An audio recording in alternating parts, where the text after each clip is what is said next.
Yo, top of the morning, man. Today is April the 21st, 2025, man. There's only 2 games on the board for today, so it'll be a pretty quick show. We'll jump into a recap of yesterday, talk about what jaXon like as well.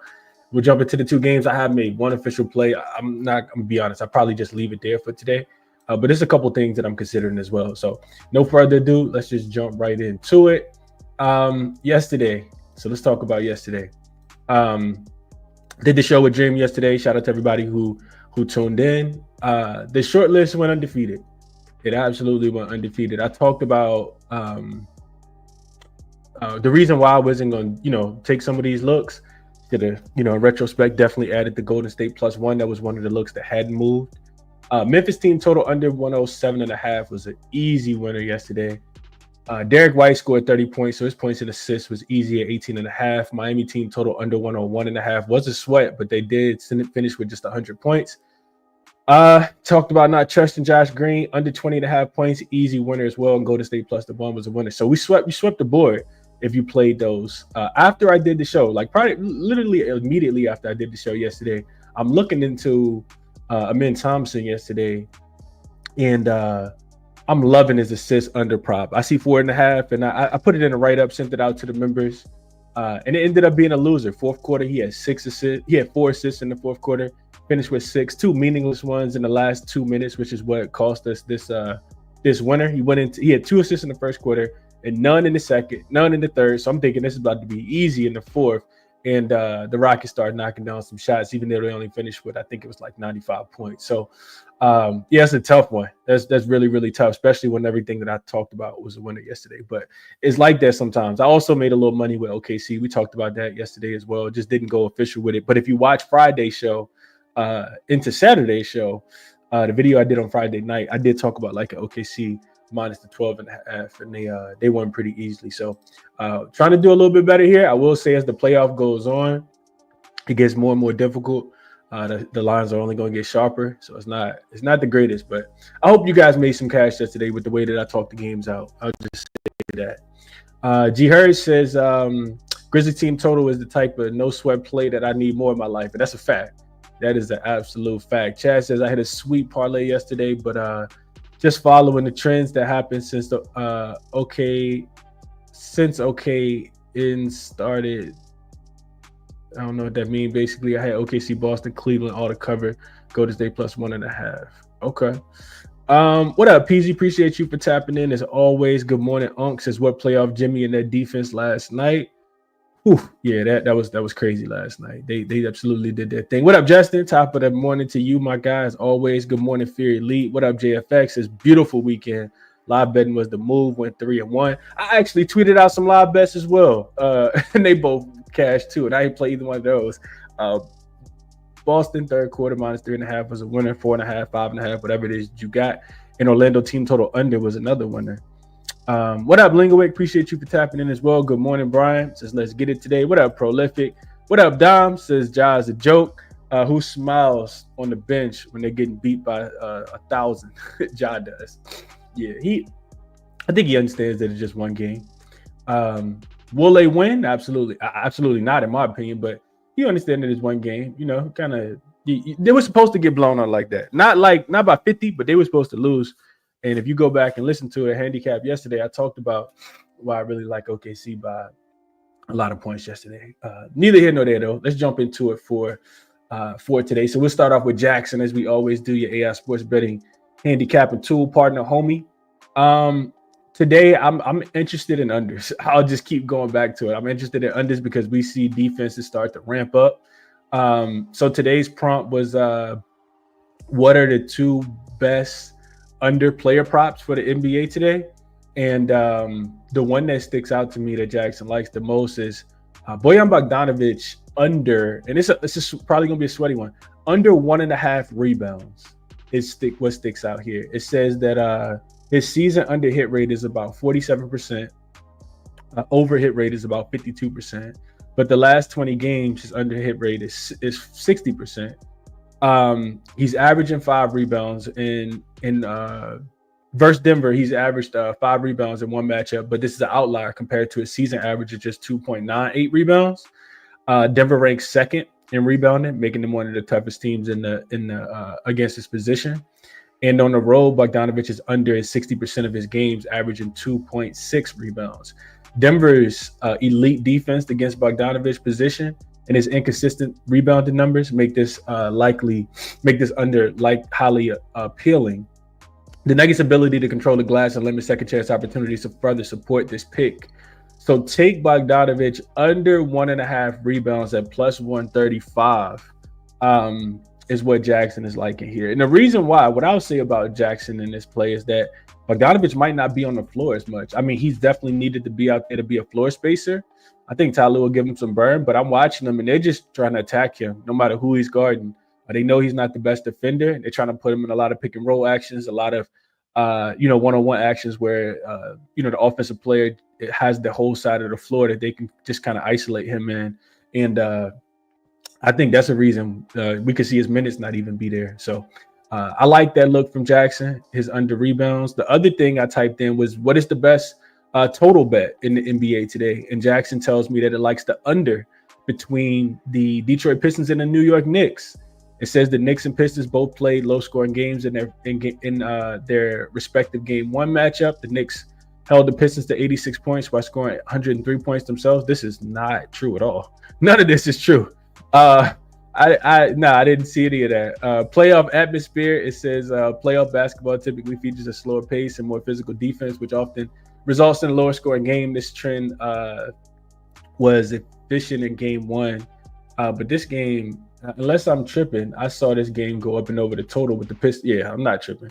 The Pistons gave up 40 points in the fourth quarter. So yeah, this is not accurate news and accurate information, which is why you got to check behind jaXon at times. But if you're interested in player prop size totals, some help, definitely check jaXon out.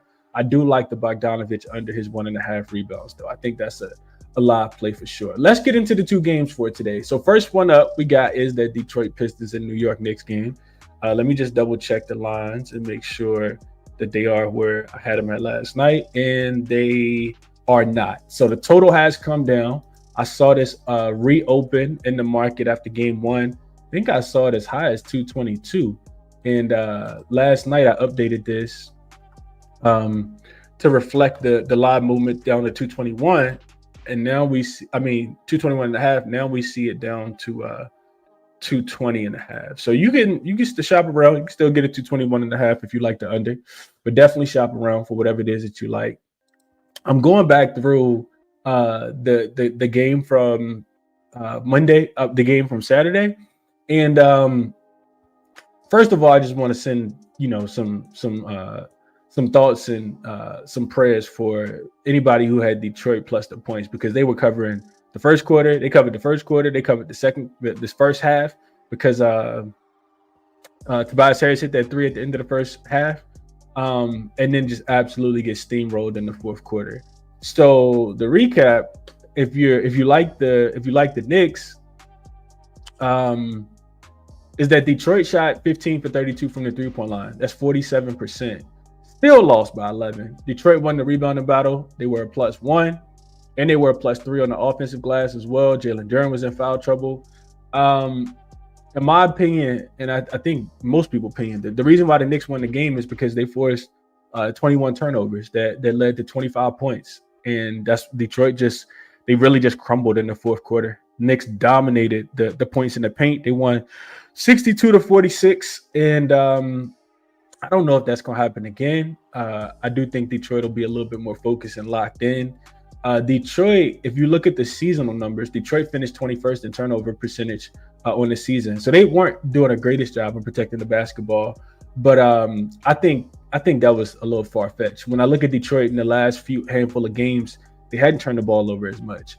And the turnovers and points off turnovers is something that you have to take into consideration when you're playing these totals. I'm not going to lie to you guys. This is the series that feels really, really difficult for me to bet, because I think that Detroit can keep I think they can keep it close. I absolutely do.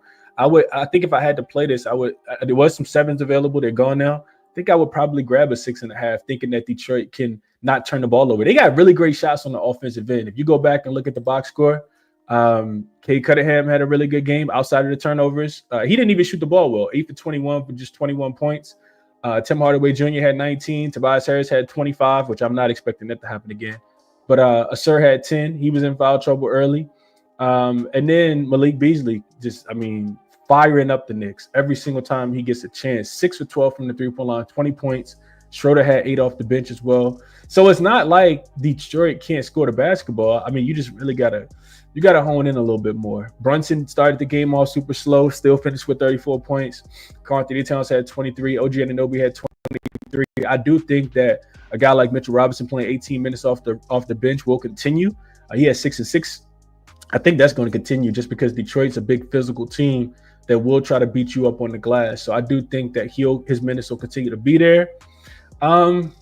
It's a tough game. Not gonna lie to you guys. It's very, very tough. So I started to pivot to a player prop, which was Miles Bridges under on his rebounds and assists.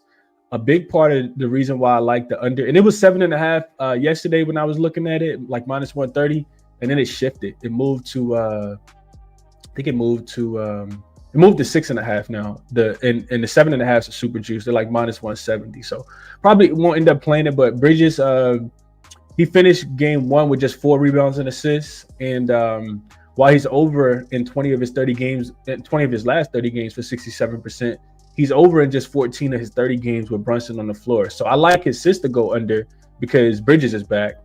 Because Brunson is back. I like his rebounds to go under because Detroit is a very good rebounding team. We kind of saw them fall off at the end of the season, but I think they're a lot better than what we saw. So I like that. In game 1, he finished with just 2 rebounds on 3 rebound chances game, and he finished with 2 assists on 4 potential assists. So it's hard to get 8 rebounds and assists when your potentials combined only equal 7. So I guess I slightly lean to it again in this spot, under 6.5 rebounds and assists for Miles Bridges, thinking that, we don't see him be as much of a facilitator, and also that he's not going to get the board, especially with his, his duty of having to slow down, Cade Cunningham or Malik Beasley. So that's the way that I look in this one, probably just a look towards Bridges to go under. I guess if I had to play it, it would be Detroit plus the points, but I don't feel too comfortable on the side or the total, if I'm being honest. I will say if Detroit doesn't turn the ball over that many times in the fourth quarter, you don't see 61 points in the fourth quarter and 62 points in the third quarter, this game does go under, I think, pretty easily. So I'm not sure, man. I'm not sure that 21-0 run, I don't think it's going to continue. And I guess it leans me towards Detroit. That's what I'll say here. Let's see what you guys are thinking about this one. Let's see. D Boogie says like Memphis money line next game though. I do not. Let's see. I won on Cleveland and Golden State. Y'all talking about yesterday. Justin says Jackson still happened 420 yesterday. DJ says Jackson a little hungover. Pistons plus 6.5 for D Bookie. Prolific says when we zigzagging. So to your point, Prolific, I wrote this down, put it in my notes. So home favorites in game 2 who won game 1 and game 1 also went over. So they won with their offense. They're 46-9 straight up, 32 and 23 against the spread. That's about 58% in game 2s. That would lend itself to the Knicks, not necessarily to the Pistons. Also, series game 2s in the first round. The home favorite won, and the game went over since 2018. So this is more recent. 7-2 to the under, and 6-3 against the spread. So they still win. They typically play a little bit more defense in this spot, which would lend itself to a Pistons team total under. But I don't know if I want to pull the trigger on any of those. Just some things that I had wrote down in my notes. Justin says he'll play Cade up and over his points and assists. Couldn't talk you off, man. Cade's a monster. Dude is an absolute monster. He finished with 12 assists and 6 rebounds in game 1 too. So Cade has that ability to go off for sure. I like the points and assists. I think I would lead the rebounds out just because the Knicks got some solid rebounders for sure. Josh Hart, Karl-Anthony Towns is a pretty good rebounder. Mitchell Robinson. So I couldn't talk you off of this. He cashed it in the first game. He didn't cash it in the first game, but I still like it. I think the books know that he's not going to shoot 8 for 21 again. So couldn't talk you off of that one, Justin. I like it. Good morning, Mark. What's up, my guy? Hope all is well with you. PZ says Pistons absolutely folded in the fourth quarter. They did, man. Chad says he likes the Cade look as well. Brian says Detroit short-armed every shot for a quarter. Yes, it's happening again. Okay. But see what's going on, bro. Hope all is well with you. Meech says JB still winless in role playoff games. JB Bickerstaff. I'm not sure, Meech. I gotta look into that, man. It's something about his team's crumbling. Maybe it's Pistons early and the Knicks do what they did to him late again. I'm not sure, man. Unc says I'm from West Detroit. I'm a Pistons fan to death, but man, they made me mad. They make me mad sometimes. I can feel that. Dom says I think Detroit might be live to win. I think they could still win too, man. I did the season preview. I said that the series preview. I talked about thinking Detroit could keep it within the number for sure, but we'll see. We shall see. Jarrell says he says the over is the play. Chris, salute. TC Bet says my Pistons broke my heart in the fourth quarter, but I like the under 3.5 assists for Bridges. I think so as well. All right, let's move over. Excuse me. Let's move over to the game that I did bet. The Clippers and the Nuggets. This line is now at 1. I see 1.5 popping up for the Clippers here. So I did the show yesterday, and I had already handicapped this game because I did do a preview show with Dream. I mean, I did a preview show on Saturday night with 4 future looks that I was going to bet. And you can still make a couple of those bets based off this series if you're interested and want to ride with some of those plays. Check that video out. It's under the video link in the I think I put it in the description as well. But this line, so I did the show yesterday. Me and Dream chopping it up after we do the show yesterday, and I tell Dream, like, Chris, I want to get you on my show, and I'm like, all right, cool. And we start looking at the schedule, and I'm start looking at the games, and I'm like, oh shoot, I missed it. Because I wanted the Clippers in this spot. +1 is what the number opened at. Well, actually opened, I think, at 2. It went down to 1, and I'm like, yeah, that's the side I want to be on. I think the Clippers are the right side. This was right after the game on Saturday. The line moved yesterday, and I just went ahead and took the Clippers yesterday. I played them on the money line. I am on the Clippers in this spot, and I like it for a couple of different reasons. First off, we got and I put this in the notes that I sent to the members, but game 1 outlier in my opinion. The Clippers had 20 turnovers, very similar to the Detroit Pistons. It's the only reason that they lost the game, in my opinion. 20 turnovers in game 1 on the season. This was a bottom 10 team in ball security, but towards the end of the season, they did a really good job of protecting the basketball. If you go back and look at their numbers, last 5 games before the playoffs, they were actually in the top 10 protecting the basketball, not turning it over at all. Here's what's worse though. Detroit forces the 5th fewest turnovers on the season. In the last 5 games of the regular season, they forced the fewest turnovers. So this is not a Denver team that's out here taking the ball from anybody. Gotta expect the Clippers not to turn the ball over as much in this one. If they do, I think that they win the game, especially with them losing the way that they did in overtime. Shout out to Norman Powell for hitting that 3 again. The Clippers' 20 turnovers turned into 29 points for the Denver Nuggets. We came into the series talking about how the Clippers were the #1 offensive rated team in the last handful of games. Their defense was top 5 as well. It doesn't matter if you're turning the ball over a lot, though. Denver won the points off turnover battle 29-9. That was the game. Like I said, that was the game. Their ability not to turn the ball over.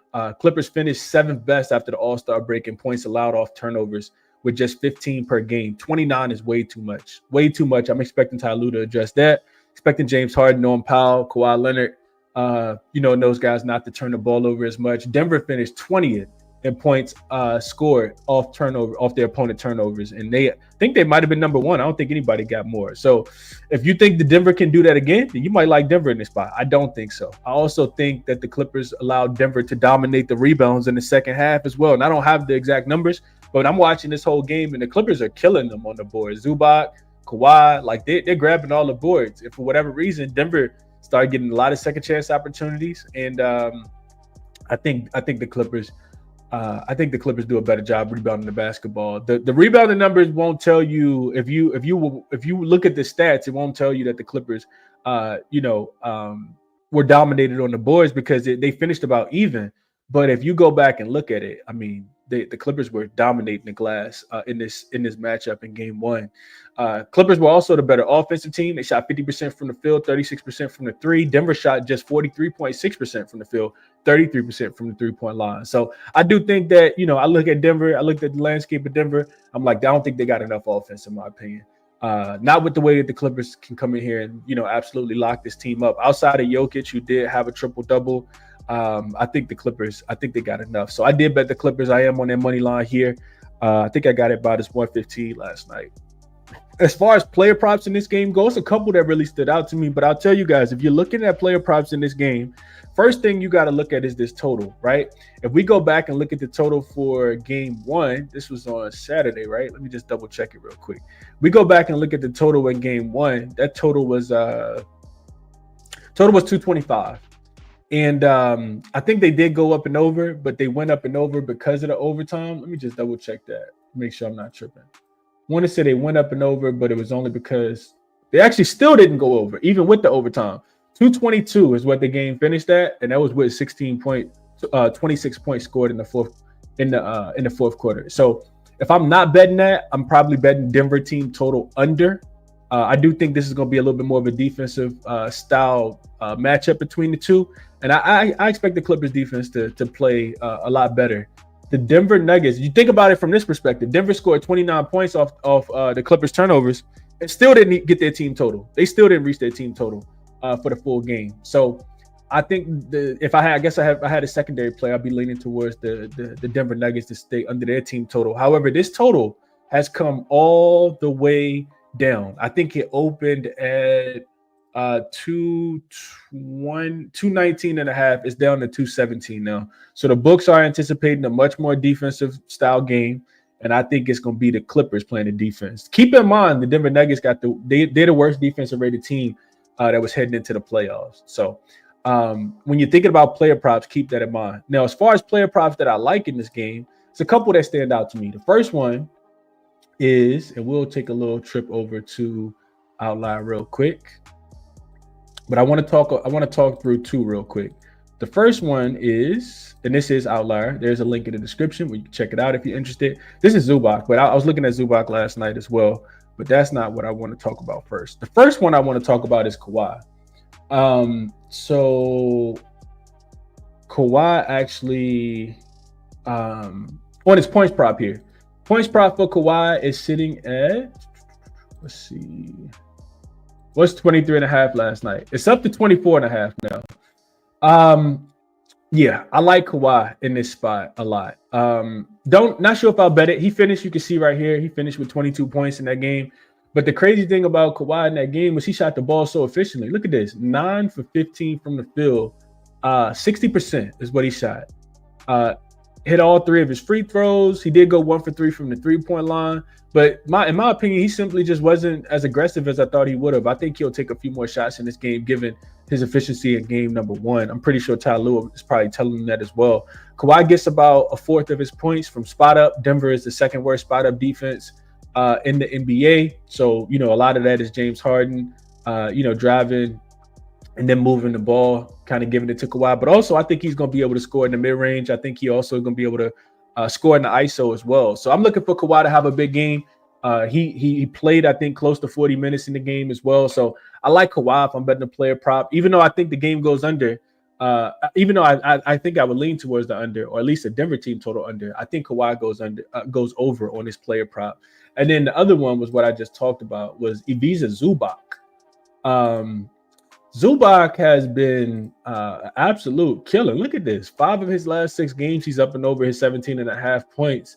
You can see he had 21 in the matchup against Denver. If you go to head-to-head matchups this season, this is the first time that he had 21 points. But for what I was looking at, it looks like what Ty Lue is doing with Zubac is trying to make him a household name here. Dude is getting the ball in the paint, taking a lot more shots. Look at this last 10 games. He's averaging 12.8 field goal attempts, shooting 67% from the field. So the field goal attempts are up. If you look at his last 5 games, that number goes from 12.8 to 14.2. You can see here that he had 15 shot attempts. And you can see over his last 5 games, he's had 13 shot attempts or more. And every single one of them except this game against Sacramento, where he had just 10. So I understand that you kind of playing a premium for Zubac, but I kind of like Zubac in this matchup. This season, when he's played at least 30 minutes and has taken double-digit shot attempts, he's averaged 20 and a half points and scored at least 18, which is where his line is now, in 22 of his 30 games, good for 73.3%. I also think, like I said, Ty Lue's game plan is to get Zubac involved. It does a couple different things. Then you're not relying so heavily on your guards, but also you got to make Joker work on the defensive end. And we know Joker can give it up. This Denver team, like I said, is the worst defensive rated team left in the playoffs. They're bottom 10 against centers, which you can see their bottom. You see that they finished 6th in defense in general with points allowed. And they also bottom 10. You can see that right here. And points allowed to the center position. So Ivica Zubac, I couldn't talk anybody off of as well, up and over his points prop. His rebound prop is also pretty interesting. I won't go to I'll show it to you guys, but I won't talk too heavily about it because there is one on the other side I want to talk about as well. He finished with 13 boards, just been rebounding the basketball really well. You can see the game against Golden State, 17. And if you're expecting the Clippers to play defense, somebody going to have to go down there and grab the boards. I like Zubac up and over his rebounds. You can see 23.6 here. So maybe you just combine the two, or you play the one that you like the most. Head-to-head matchups, he has, done pretty well in the matchups over in 2 of the 4 this season with 13. So couldn't talk anybody up. Zubac. On the other side of the ball, this is something that really stood out to me was Aaron Gordon, his points prop. It feels like Jamal Murray isn't quite 100%. It feels like Aaron Gordon, since Mike Malone got fired, has stepped up a lot. He had a big game in game 1 against the Clippers. You can see he scored 25 points here. He's been a big part of the offense, taking at least 13 shots. You can see that here, right? 13, 14, 23, and 16. These 4 games are the games since Mike Malone got fired. So taking at least 13 shots in all 4 games. In the 15 games this season where he's taken at least 13 shots or more, Aaron Gordon has scored, he's averaging 24 and a half points and scored at least 17 points in 14 of his 15 games, good for 93.3%. If he's aggressive, I think he can score big in this game as well. I do like Aaron Gordon over his 16 and a half points if I'm betting anything on the Denver Nuggets side here. I know people probably like Jokic. I couldn't talk anybody off Jokic as well. But Aaron Gordon, I mean, look at these we just isolate this to his last. I mean, first of all, let's look at the full season. I want to see field goal percentage. So you can see he's shooting 53%. That number is right here, which is great, right? Last 5 games, though, 55% and just 14.2 field goal attempts. So we can see, in comparison to the full season, where he's taking just 9.8 field goal attempts, last 5 games, dude is shooting the ball and being a lot more aggressive with 14.2 attempts. So couldn't talk anybody else from Aaron Gordon. Couldn't talk anybody else from Aaron Gordon to score 17 points in this game. I think he is the one guy that I would be betting on if I wanted to bet on a Denver Nugget in this matchup. Probably be looking at some Christian Braun unders or something like that too. But that's the way I'm thinking about this one. Either I bet Clippers already, but if I'm playing player props, it's Kawhi over, Aaron Gordon over, and then I think Zubac would be next. That's my thought process.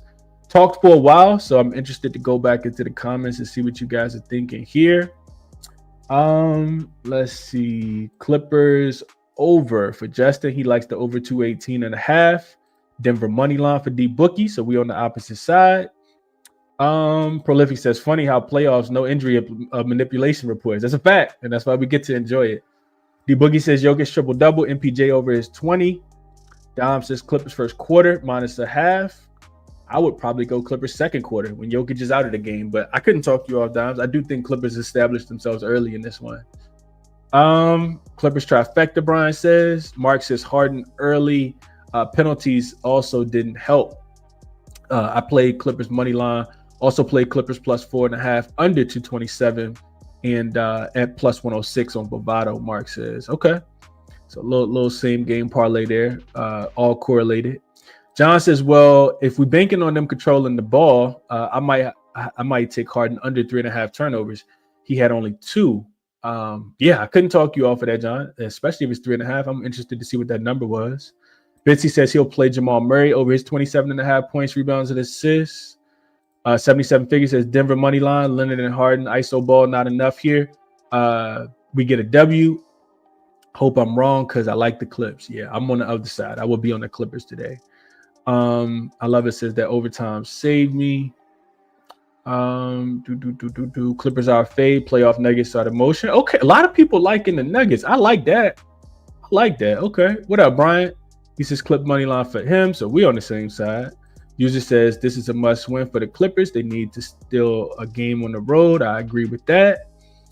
Chaz says game 1 was a must win for Denver. Today the script is flipped and it's a must win for the Clips. I think the Clips can pull this one off. Yeah.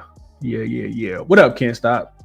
Appreciate you for tapping in, bro. What's up, Mitchell? Says what's good, Chris and Chad? Clippers money line for me. Yeah, it's telling that the line is just moving towards the Nuggets, in my opinion. Not that line moving means everything, but I knew I wanted to be towards. The line moving is moving towards the Clippers, and that's the side that I ultimately wanted to be on as well. Clippers won't turn the ball over as much, in my opinion. So that's it. Those are the 2 games that we have on the slate for today. Real quick, getting into a recap. I talked about these. I guess if I had to add anything in that first game, I'm not sure if I'll get there or not, but I do lean towards Detroit. Maybe it's even early, honestly, but I'll put Detroit plus 6.5 for me.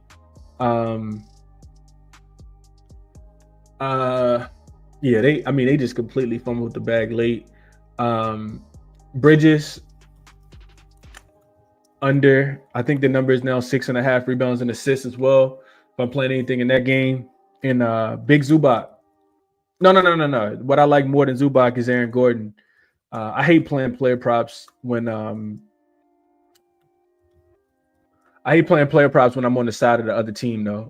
So I'm not gonna be rooting for Aaron Gordon to do good, which is why I'll stay off of something like this. But the numbers made a lot of sense. Go back and listen to what I said about Aaron Gordon when he takes at least 13 shot attempts. Dude has scored 17 points 14 or 15 times this season. So if he's going to continue to be aggressive, I like him a lot. But Clippers money line, only thing I played, man. I wish you guys the best of luck here. And whatever it is that you do bet. Tomorrow, it's a bigger slate. We got the Bucks and the Pacers. The Grizzlies try to get their revenge after losing by 1,000. And then we got Timberwolves and Lakers as well.